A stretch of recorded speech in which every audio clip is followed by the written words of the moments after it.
Hello, Kane. A simple story today, not one of the best, I don't think, but you might like it. And it's more, remember, it's more than about the dog. So you have to remember that. The story is like this. It's a story about a little boy who grew up with a dog, and the dog was a great friend to the little boy. But then, sadly, the dog did something. I'm not quite sure what it was and why it all happened. But the dog did something which the parents decided they must get rid of it. It must go away. So they took it to the local forest, and that was the end of it.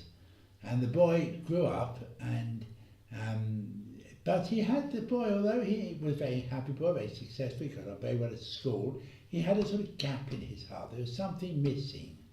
And it was only when he was in his late teens that he thought, I think it's the dog. I miss the dog and the dog's friendship. So he went to the edge of the forest and he thought, I don't know what I can do. I can't really go into the forest. Perhaps just wait here and see what happens. And he did. He waited for a long time, hours.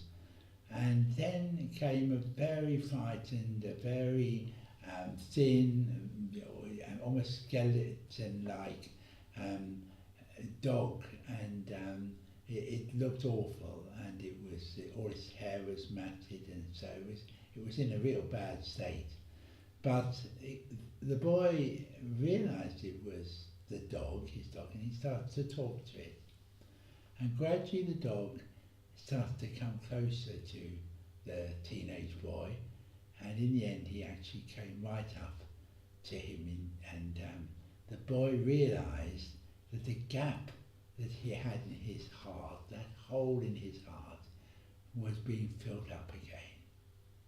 And so, as you can imagine, the boy took the dog back home, and now the parents were willing to welcome the dog back. But remember, the story is not about the dog. Bless you. Look forward to speaking to you tomorrow, and I hope all goes well, and I hope you're continuing to be a joy to all those you meet, and help them to know that they're loved. Always look for the God in everybody you meet.